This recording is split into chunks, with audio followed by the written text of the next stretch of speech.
ಅಂದ್ರೆ ಅವನೇನ್ ತಿಳ್ಕೊಂಡಿದ್ದ ಅಂದ್ರೆ ಒಂದೇ ಸಲಿಕೆ ಯಾವುದೇ ಮನುಷ್ಯ ಆಗಲಿ ಕಷ್ಟಪಟ್ಟು ದುಡಿದು ಸಂಪಾದನೆ ಮಾಡಿರ್ಬೇಕು ಒಂದು, ಆಮೇಲೆ ಹಂತ ಹಂತವಾಗಿ ಬೇಕಬೇಕು.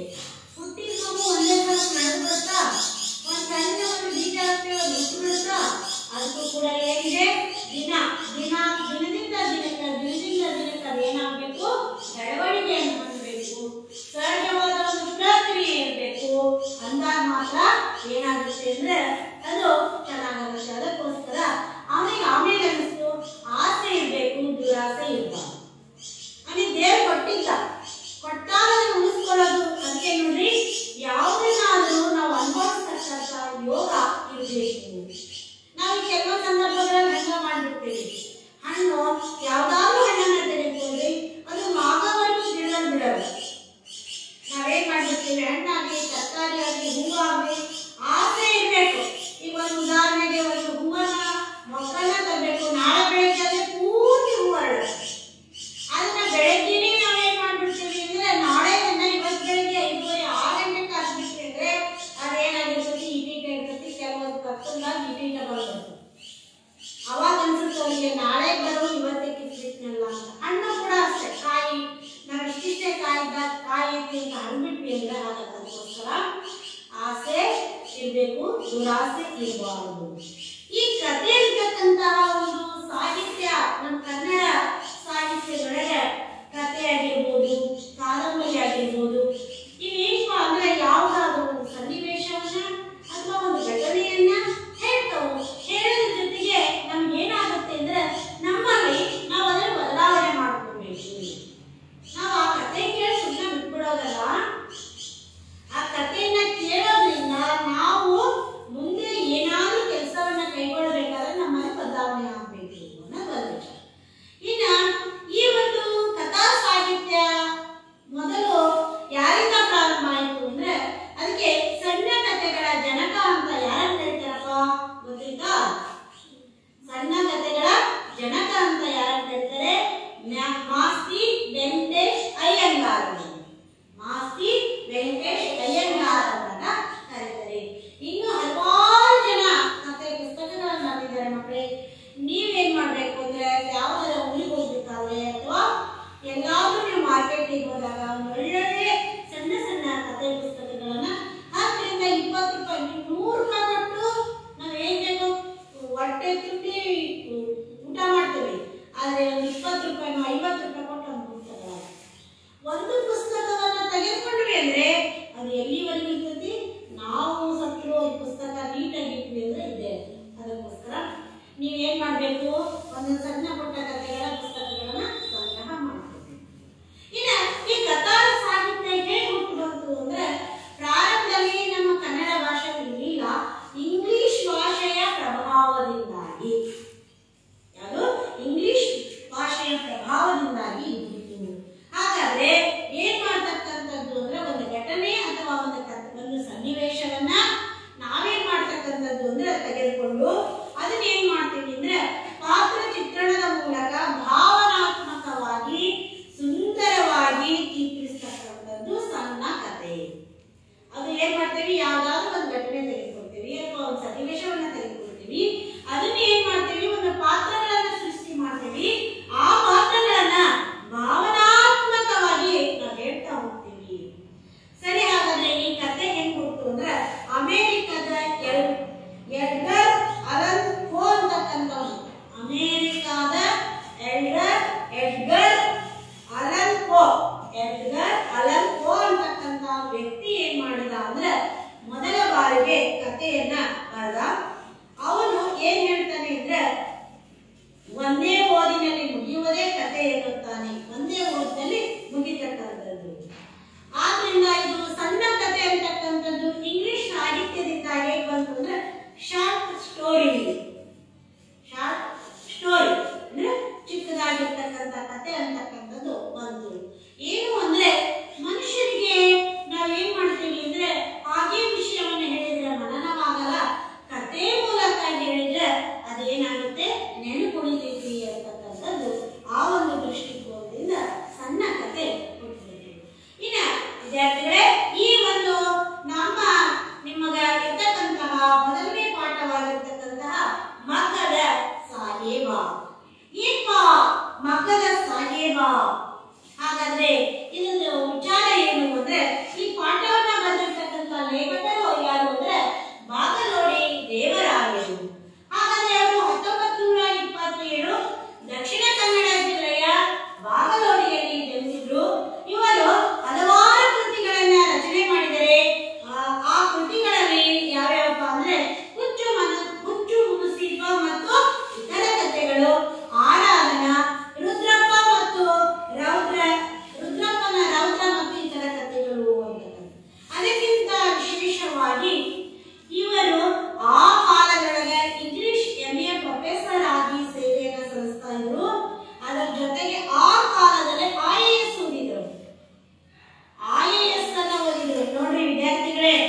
ಶೈಕ್ಷಣಿಕ, ರಾಜಕೀಯ, ಸಾಮಾಜಿಕ ಯಾವುದನ್ನ ಅಳವಡಿಸ್ಕೊಳ್ಬೇಕು, ಯಾವುದನ್ನ ನಮ್ಮ ದೇಶಕ್ಕೆ ತರಬೇಕು ಅಂತಕ್ಕಂತಹ ವಿಚಾರವನ್ನ ತರೋದಕ್ಕೋಸ್ಕರ ನಮ್ಮ ದೇಶದಿಂದ ಅವರನ್ನ ಏನ್ ಮಾಡಿದ್ರು, ರಾಯಭಾರಿಯಾಗಿ ಒಂದಲ್ಲ ಎರಡಲ್ಲ ಎಷ್ಟೊಂದು ದೇಶಗಳಿಗೆ ನೋಡಿದ್ರು, Italy, Nepal, Nigeria, Philippines, New Zealand, Bulgaria ಮುಂತಾದ ಕಡೆಗಳಲ್ಲೆಲ್ಲ ಇವರು ಏನ್ ಮಾಡಿದ್ರು, ರಾಯಭಾರಿಯಾದರು. ರಾಯಭಾರಿ ಅಂದ್ರೆ ಹೋಗಿ ಸುಮ್ಮನೆ ದೇಶವನ್ನು ಸುತ್ತ ಬರಲ್ಲ. ನಾವು ಈಗ ನಿಮ್ಮನ್ನು ಕಳಿಸಿರ್ತೀವಿ, ಯಾವ್ದಾದ್ರು ಬೇರೆ ಶಾಲೆಗಳಿಗೆ ನಿಮ್ಮನ್ನು ಕರ್ಕೊಂಡು ಹೋಗ್ತೀವಿ. ಅಲ್ಲಿ ನಿಮ್ಮನ್ನು ಕರ್ಕೊಂಡು ಹೋಗೋ ಉದ್ದೇಶ ನಾವು ನೋಡದೇ ಇರೋದನ್ನ, ನಾವು ಹೇಳ್ಕೊಡದೇ ಇರೋದನ್ನ, ನಮ್ಮ ಗಮನಕ್ಕೆ ಬರದೇ ಇರೋದನ್ನ ಅಲ್ಲಿ ಮತ್ತೊಂದು ಮಗು ಮಾಡಿರ್ತದೆ. ಅವಾಗ ಅನ್ಸುತ್ತೆ ನಮ್ಗೆ, ನಾವು ಇದನ್ನು ಮಾಡ್ಬೋದಾಗಿತ್ತಲ್ಲ. ಅದಕ್ಕೆ ಇಲ್ಲಿ ನಮ್ಮ ದೇಶಕ್ಕೆ ಯಾವ ರೀತಿಯಾಗಿರ್ತಕ್ಕಂತಹ ಅಭಿವೃದ್ಧಿಯತ್ತ ಹೋಗ್ಬೇಕಾದ್ರೆ ಏನ್ ಮಾಡ್ಬೇಕು ಅಂತಕ್ಕಂಥದ್ದನ್ನ ಮಾಡ್ತಕ್ಕಂಥದ್ದು. ಹಾಗಾದ್ರೆ ಇದರ ಆಶಯ ಭಾವ ಏನ್ಪಾ, ಮಗದ ಸಾಗಿ ಪಾಠಗಳು.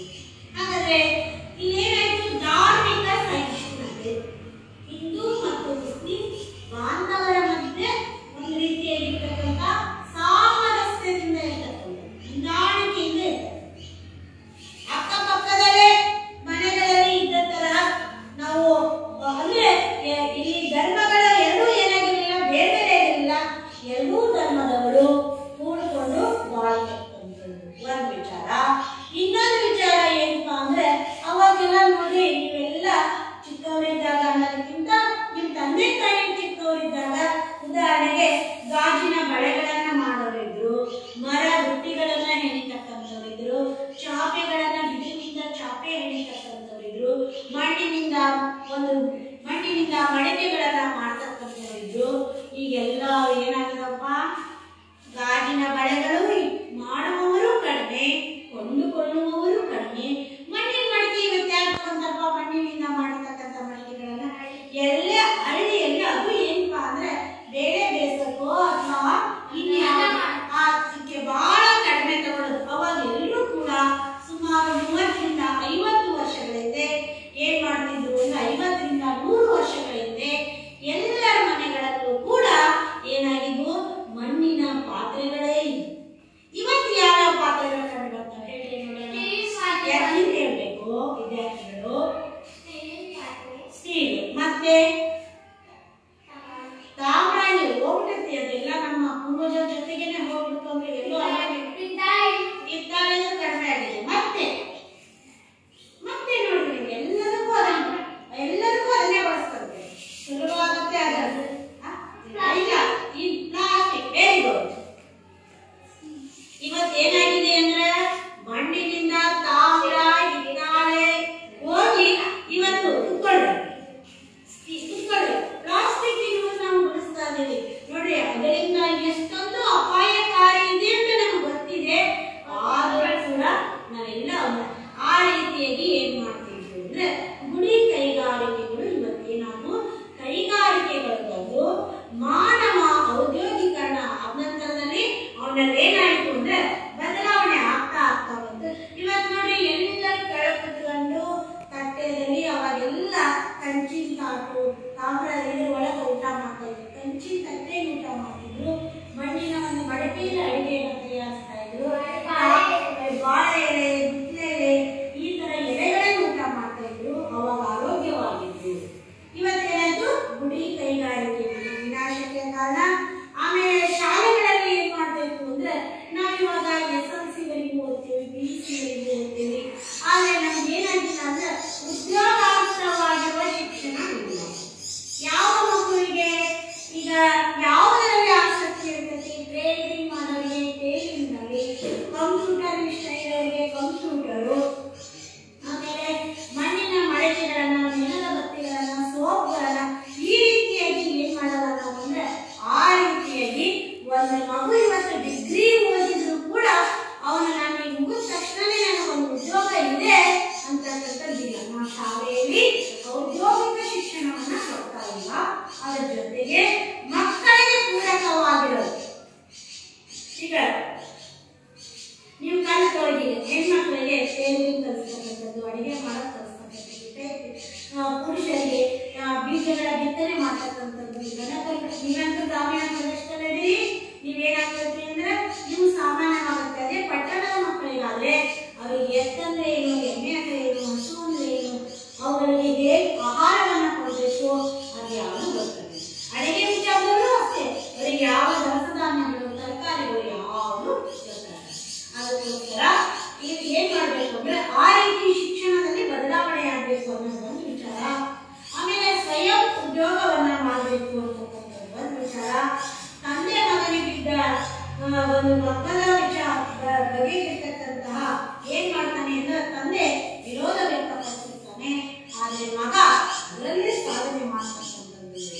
ಇನ್ನು ಪ್ರಸ್ತುತ ಪಾಠವನ್ನ ಮಕ್ಕಳ ಸಾಹೇಬ ಅಂತಕ್ಕಂಥ ಪಾಠವನ್ನ ನಾವು ಏನ್ ಮಾಡ್ತೀವಿ ಅಂದ್ರೆ ಬಾಗಲವಾಡಿ ದೇವರಾಯರು ಬರೆದಿರ್ತಕ್ಕಂತಹ ಸಮಗ್ರ ಕಥೆಗಳು ಅಂತಕ್ಕಂತಹ ಕವನ ಸಂಕಲನದಿಂದ ಆಯ್ದುಕೊಳ್ತೀವಿ. ಮತ್ತೆ ಇದರಲ್ಲಿ ಬರ್ತಕ್ಕಂಥದ್ದು ಪಾತ್ರಧಾರಿಗಳು ಏನಪ್ಪಾ ಅಂದ್ರೆ ಸಾಹೇಬ್ ಬದ್ದೂರು ಅಂತಕ್ಕಂಥವ್ರು. ಇವರು ಯಾರಪ್ಪ ಅಂದ್ರೆ ಅಬ್ದುಲ್ ರಹೀಮರ ಪೂರ್ವಜರಾಗಿರ್ತಾರೆ. ಇದರಲ್ಲಿ ಬರ್ತಕ್ಕಂಥದ್ದು ಅಬ್ದುಲ್ ರಹೀಮರ್ ಬರ್ತಾರೆ. ಆಮೇಲೆ ಅವ್ರ ಪಾತ್ರಗಳು ಮಗದ ಒಂದು ಅಬ್ದುಲ್ ರಹೀಮನ ಮಗದ ಸಾಹೇಬ ಅಂದ್ರೆ ಅವರನ್ನು ಯಾಕೆ ಕರೀತಾ ಇದ್ರು ಅನ್ನೋದನ್ನ ನಂತರದಲ್ಲಿ ತಿಳ್ಕೊಳ್ಳೋಣ. ಆ ನಂತರದಲ್ಲಿ ಶಂಕರಪ್ಪ ಮೇಷ್ಟ್ರು ಬರ್ತಾರೆ. ಅವ್ರು ಏನಾಗಿರ್ತಾರೆ ಅಂದ್ರೆ ಅವರ ಮಗ ಯಾರ ಅಬ್ದುಲ್ ರಹೀಮರ ಮಗನಿಗೆ ಶಿಕ್ಷಣವನ್ನ ಕೊಡ್ತಕ್ಕಂತಹ ಅವರು ಮುಖ್ಯೋಪಾಧ್ಯಾಯರಾಗಿರ್ತಾರೆ. ಮಗ ಓದ್ತಕ್ಕಂತಹ ಶಾಲೆಯಲ್ಲಿ ಅವರು ಮುಖ್ಯೋಪಾಧ್ಯಾಯರಾಗಿರ್ತಾರೆ. ಈ ರೀತಿಯಾಗಿ ಇದರೊಳಗೆ ಕೆಲವೊಂದು ಪಾತ್ರಗಳು ವಿದ್ಯಾರ್ಥಿಗಳೇ. ಹಾಗಾದ್ರೆ ಪುಸ್ತಕವನ್ನ ಎಲ್ಲರೂ ತೆರೀರಿ. ಎಲ್ಲರೂ ತೆರೆದು ಆ ನಂತರದಲ್ಲಿ ಹಾಗೆ ಪುಟ ಸಂಖ್ಯೆ 1 ಪಾಠ 1 ಮಗ್ಗದ ಸಾಹೇಬ. ನಾನು ಓದ್ತಾ ಹೋಗ್ತೀನಿ. ಬಾಗಲವಾಡಿ ದೇವರಾಯರು ಬಹಳ ಜನಪ್ರಿಯ ಸಾಹಿತ್ಯ ಪ್ರಕಾರಗಳಲ್ಲಿ ಸಣ್ಣ ಕಥೆಯೂ ಒಂದು. ಕಥೆಯನ್ನು ಹೇಳುವುದು ಹಾಗೂ ಕೇಳುವುದು ಮಾನವನ ಹುಟ್ಟುಗುಣ.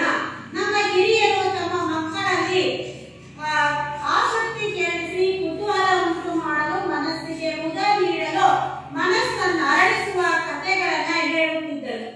ಈ ಕಥನ ಕಲೆಯು ವಿಸ್ತಾರಗೊಂಡು ಕೆಲವು ಸಾಹಿತಿಗಳು ವಸ್ತು, ಶೈಲಿ, ನಿರೂಪಣೆಗಳೆಲ್ಲದರಲ್ಲೂ ಪರಿಣಾಮಕಾರಿಯಾದ ಮಾರ್ಪಾಡುಗಳನ್ನು ಮಾಡಿ ಸಣ್ಣ ಕಥೆ ಎಂಬ ಸಾಹಿತ್ಯ ಪ್ರಕಾರವನ್ನು ಪ್ರಚುರಗೊಳಿಸಿದರು ಮತ್ತು ಸಂಕ್ಷಿಪ್ತತೆ, ವಾಸ್ತವತೆಗಳು ಇದರ ಗುಣಗಳಾಗಿವೆ. ಶಿಕ್ಷಣ, ಬದುಕಿನ ಏರುಬೀಳುಗಳ, ಸ್ವ ಉದ್ಯೋಗ, ವಿಜ್ಞಾನ ಮೊದಲಾದವುಗಳು ಸಣ್ಣ ಕಥೆಗೆ ವಸ್ತುಗಳಾಗಿವೆ.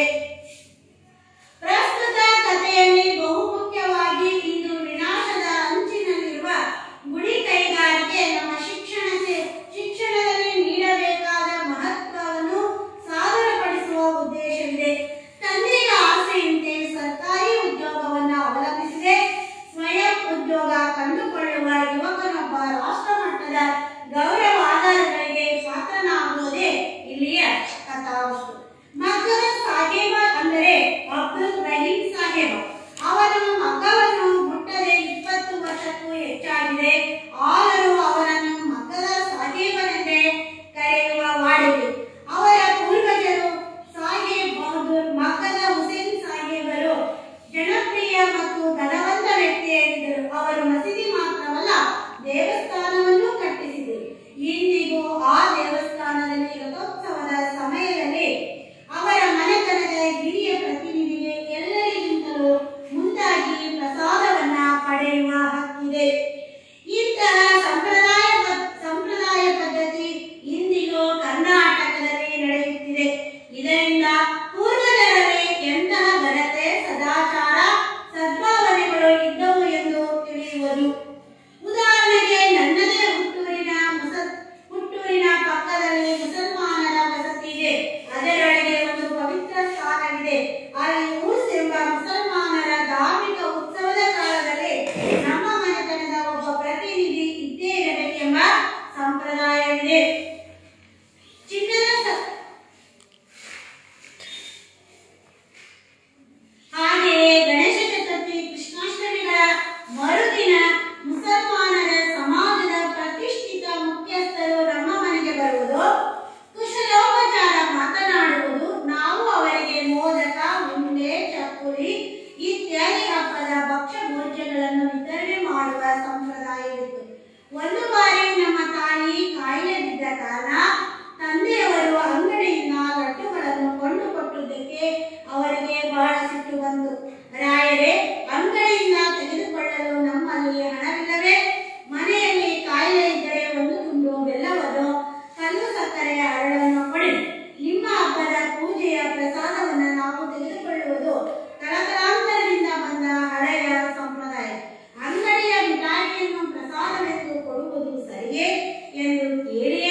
ಕಾಲವಾದ ಅವರ ಅನ್ನಕ್ಕೆ ಸಂಜೆಕಾಲವಾಯಿತು. ವಿದ್ಯಾರ್ಥಿಗಳೇ, ಈಗೇನ್ ಮಾಡಿ, ನಾನು ಓದಿರ್ತಕ್ಕಂಥ ಪಾಠವನ್ನ ನೀವು ಮನಸ್ಸಿನಲ್ಲಿ ಓದ್ಕೊಳ್ಳಿ. ಓದುವಾಗ ಒಂದು ಪೆನ್ಸಿಲ್ ತೆಗೆದುಕೊಂಡು ಅದರಲ್ಲಿ ನಿಮ್ಗೆ ಯಾವ ಪದ ತಿಳಿಯಲ್ವಲ್ಲ ಅದನ್ನ ಮಾರ್ಕ್ ಮಾಡ್ಕೊಳ್ಳಿ ಅಥವಾ ಗುರಿ ತಕ್ಕೊಳ್ಳಿ.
ಪಾಠ 1 ಗದ್ಯ ಭಾಗ. ಪಾಠ 1 ಮಗ್ಗದ ಸಾಹೇಬ.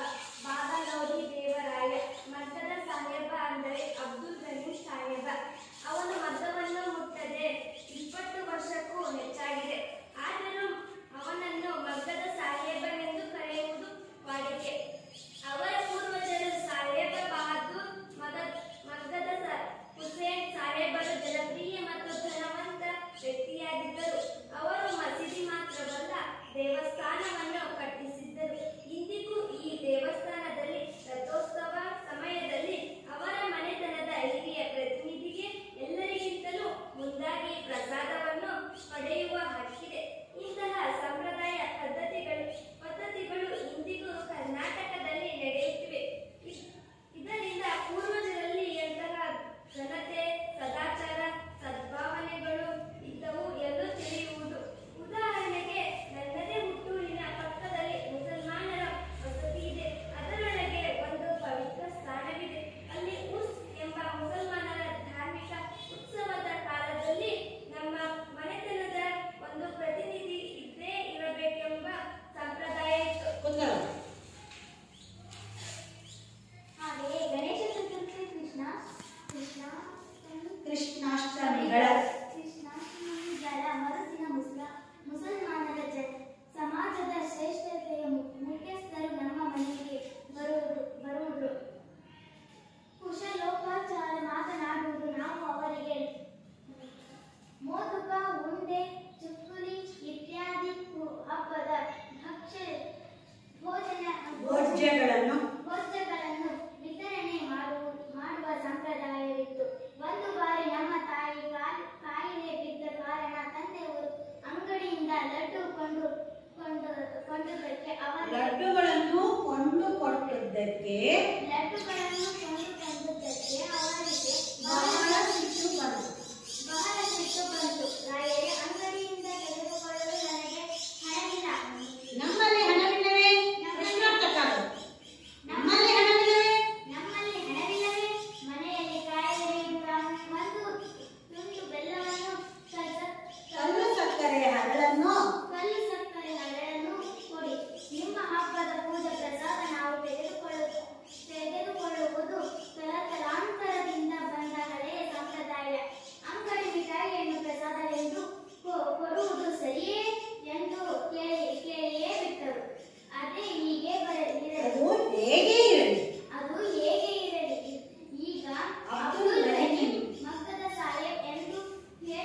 ಮಗ್ಗವಲ್ಲ ಕೊರಳಿಗೆ ಹಗ್ಗ ಎಂಬುದು ಆತನ ನಿರಾಶೆ ರೋಷಗಳ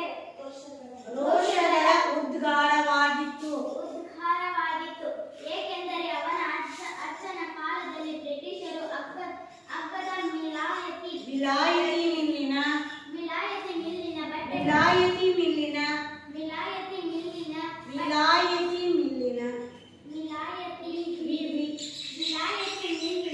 ಬಟ್ಟೆಗಳನ್ನು ನಮ್ಮ ದೇಶದಲ್ಲಿ ಹೇರಿಬಿಟ್ಟರು. ಅವೇನೋ ನಿಜಕ್ಕೂ ನಿಕೃಷ್ಟ ವಸ್ತುಗಳು. ಒಂದು ವರ್ಷದೊಳಗೆ ಕೇಳಬಹುದು. ಕಳೆ ಬರಗಳಾಗಿ ಹರಕು ಚಿಂದಿಯಾಗುವು. ಬಣ್ಣವು ಒಂದು ತಿಂಗಳಲ್ಲಿ ವಿವರಣವಾಗಿ 2 ತಿಂಗಳಲ್ಲಿ ಮಾಯವಾಗುವುದು. ಆದರೇನು ಬಹು ಹಗ್ಗ ಜನರಿಗೆ ಬೇಕಾಗುವುದು. ಹಗ್ಗದ ವಸ್ತು ಗುಣವನ್ನು ಯಾರು ಕೇಳುತ್ತಾರೆ? ಆ ಹಗ್ಗದ ಮಾಲಿನದೇ ಆಧಿಪತ್ಯವಾಯಿತು. ಹಗ್ಗದವರು ವಿಕಾರಿಗಳಾದರು. ಅವರ ಅನ್ನಕ್ಕೆ ಸಂಚಕಾರವಾಯಿತು. ನೋಡ್ಕೊಂಡು ಹೋಗ್ಬೇಕು. ಪದಗಳ ಅರ್ಥ. ಅಭಿಷ್ಟ ಬಯಸಿದ್ದು.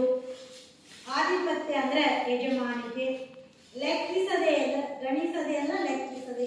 ನೀವು ಅದನ್ನ ಏನ್ ಮಾಡ್ಕೊಂಡು ಬರ್ಬೇಕು ನಾಳೆ ದಿನ ಚಾಟ್.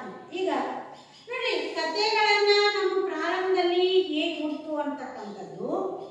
ನಮ್ಗ ಹಿಂಗೆಲ್ಲ ಅವಿಭಕ್ತ ಕುಟುಂಬ ವ್ಯವಸ್ಥೆ ಇರ್ತಿತ್ತು. ಮನೆಯಲ್ಲಿರ್ತಕ್ಕಂಥ ತಾತ, ಅಜ್ಜಿ, ಅತ್ತೆ, ದೊಡ್ಡಪ್ಪ, ಚಿಕ್ಕಮ್ಮ ಯಾರಾದ್ರೂ ನಮ್ಮ ಪುಟ್ಟ ಮಕ್ಕಳು ಇರುವಾಗ ನಮ್ಗ ಆಸಕ್ತಿ ಹುಟ್ಟೋ ರೀತಿ ಒಳಗೆ ನಮ್ಮಲ್ಲಿ ನೆನಪಿನ ಶಕ್ತಿ ಇದಕ್ಕೆ ಏನಾಗಬೇಕು ಅಂತ ತಿಳ್ಕೊಂಡು ಅವಾಗ ಏನ್ ಮಾಡೋರು, ಕಥೆಯನ್ನ ಹೇಳ್ತಾ ಬರೋದು. ಕಲ್ಪನಾ ಲೋಕಕ್ಕೆ ನಮ್ಮನ್ನು ತಗೊಂಡು ವಾಪಸ್ ಕರ್ಕೊಂಡ್ಬರೋರು. ಆ ರೀತಿ ಮಾಡ್ತಕ್ಕಂಥವು. ಇನ್ನ ಅವರು ಯಾವ ರೀತಿ ಒಂದು ಕಥೆಯ ಒಂದು ಇದ್ರ ಗುಣಗಳು ಏನಪ್ಪಾ ಅಂದ್ರೆ ಸಂಕ್ಷಿಪ್ತತೆ ಮತ್ತು ವಾಸ್ತವ. ಈ ಕಥೆಯ ಒಂದು ಗುಣ ಏನಪ್ಪಾ ಅಂದ್ರೆ ಸಂಕ್ಷಿಪ್ತವಾಗಿ. ಇನ್ನ ಶಿಕ್ಷಣದಲ್ಲಿ ಬರ್ತಕ್ಕಂತಹ 7 ಪೀಳಿಗೆಗಳನ್ನ ಸ್ವಉದ್ಯೋಗ, ವಿಜ್ಞಾನ ಇವೆಲ್ಲವುಗಳು ಕೂಡ ಸಣ್ಣ ಕಥೆಗೆ ವಸ್ತುಗಳಾಗಿದವು.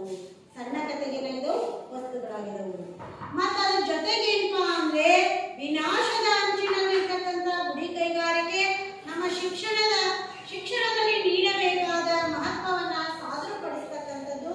ತಂದೆ ಆಸೆಯಂತೆ ಸರ್ಕಾರಿ ಉದ್ಯೋಗವನ್ನ ಅವಲಂಬಿಸದೆ ಸ್ವಯಂ ಉದ್ಯೋಗವನ್ನ ಕಂಡುಕೊಳ್ಬೇಕು ಅಂತಕ್ಕಂಥದ್ದು. ಯುವಕನೊಬ್ಬ ರಾಷ್ಟ್ರ ಮಟ್ಟದ ಗೌರವ ಆದರಗಳಿಗೆ ಪಾತ್ರನಾಗುವುದೇ ಇಲ್ಲಿಯ ಕಥಾವಸ್ತು. ಸರಿ, ಹಾಗಾದ್ರೆ ಮಗ್ಗದ ಸಾಹೇಬ ಅಂದ್ರೆ ಯಾರಪ್ಪ ಅಂದ್ರೆ ಮಗ್ಗದ ಸಾಹೇಬ ಅಂತ ತಿಳ್ಕೊಂಡು ನಾವೇನ್ ಮಾಡ್ತೀವಿ ಅಂದ್ರೆ ಅಬ್ದುಲ್ ರಹೀಂ ಅವರನ್ನ ಕರೀತಾ ಇದ್ದೀವಿ. ಸುಮಾರು ಅವರು 20 ವರ್ಷಗಳಿಂದ ಮಗ್ಗವನ್ನ ಮುಟ್ಟಿಲ್ಲ. ಆದ್ರೂ ಅವರನ್ನ ಜನ ಏನಂತ ಕರೀತಾರೆ? ಮಗ್ಗದ ಸಾಹೇಬ ಅಂತ ಕರೀತಕ್ಕಂಥದ್ದೇ ವಾಡಿಕೆ ರೂಢಿ. ಅವ್ರಿಗೆ ಏನಪ್ಪ ಅಂದ್ರೆ ಮಗ್ಗದ ಸಾಹೇಬ ಅಂತ ಕರೆಯೋದೇ ವಾಡಿಕೆ ರೂಢಿ. ಹಾಗಾದ್ರೆ ಮಗ್ಗದ ಸಾಹೇಬರ ಪೂರ್ವಜರು ಏನಾಗಿದ್ರು ಅಂದ್ರೆ ಬಹಳ ಶ್ರೀಮಂತರಾಗಿದ್ರು. ಜನಪ್ರಿಯ ಅಂದ್ರೆ ಹೆಚ್ಚು ಜನಪ್ರಿಯತೆಯನ್ನು ಪಡೆದಿದ್ರು. ಜನರಿಗೆ ಬೇಕಾದವರಾಗಿದ್ರು. ಎಲ್ಲರನ್ನೂ ಕೂಡ ಏನ್ ಮಾಡ್ತಿದ್ರು ಅಂದ್ರೆ ಅವರು ಎಲ್ಲರ ಜೊತೆಗೂ ಬೇರ್ತಾ ಇದ್ರು. ಎಲ್ಲರ ಜೊತೆಗೂ ಎಲ್ಲ ಕಷ್ಟ ಸುಖಗಳಿಗೂ ಕೂಡ ಅವ್ರು ಏನ್ ಮಾಡ್ತಾ ಇದ್ರು. ಇನ್ನು ಧನವಂತ ಅಂದ್ರೆ ಶ್ರೀಮಂತರಾಗಿದ್ರು.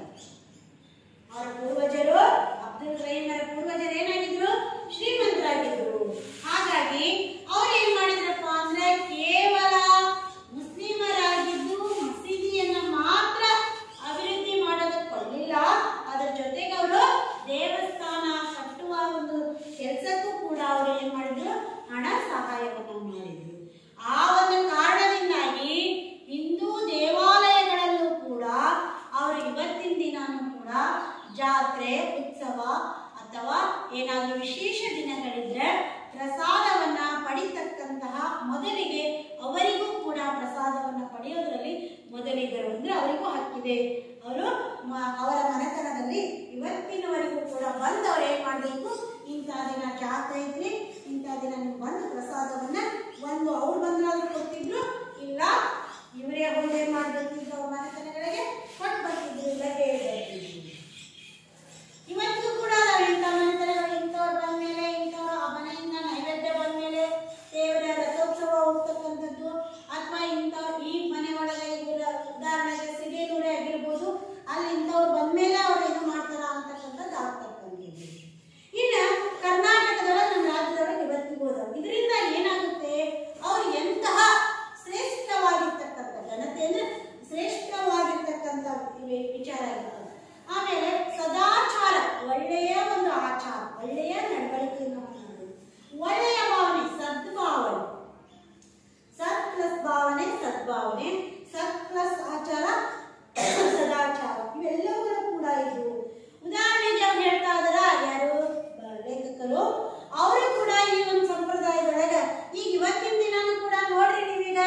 ಕೊಡ್ತಕ್ಕಂಥದ್ದು.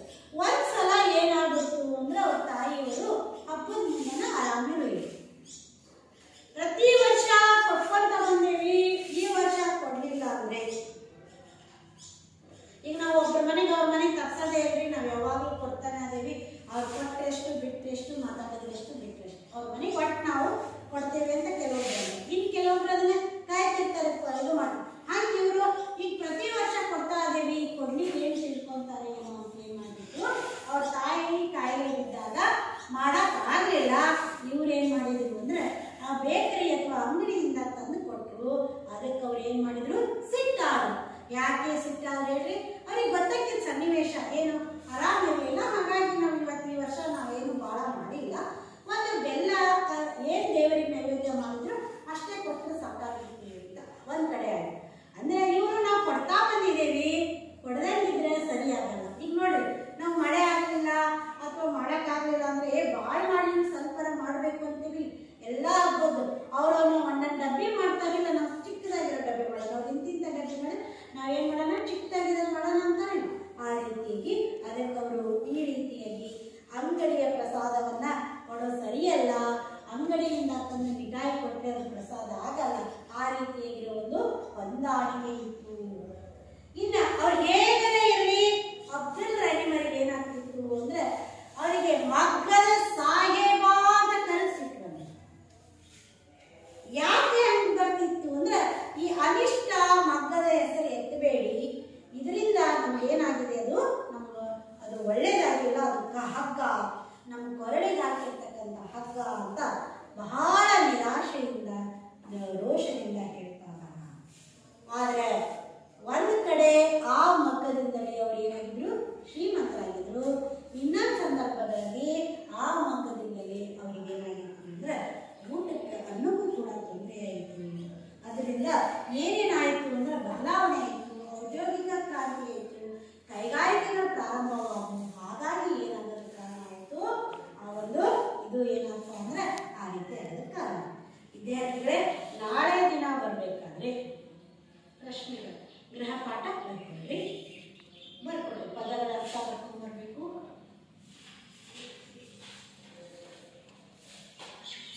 ಮಗ್ಗದ ಸಾಹೇಬ ಅಂದ್ರೆ ಯಾರನ್ನ ಕರೀತಾರೆ, ಮಗ್ಗದ ಸಾಹೇಬ ಎಂದು ಯಾರನ್ನ ಕರೀತಾರೆ.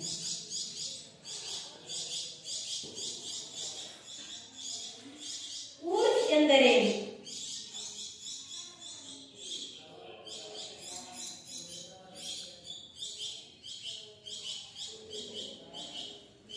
ನೀವು ನಾಳೆ ಬರ್ಬೇಕಾದ್ರೆ ಹಿಂದೂ ದೇವಸ್ಥಾನ ಮತ್ತು ಮುಸ್ಲಿಂ ದೇವಸ್ಥಾನ ಏನು ಮಸೀದಿ ಚಿತ್ರಗಳನ್ನ ತೆಗೆದುಕೊಂಡು ಬರಬೇಕು. ನಾಳೆಗೆ ಬರ್ಬೇಕಾದ್ರೆ ಮರಿದೆ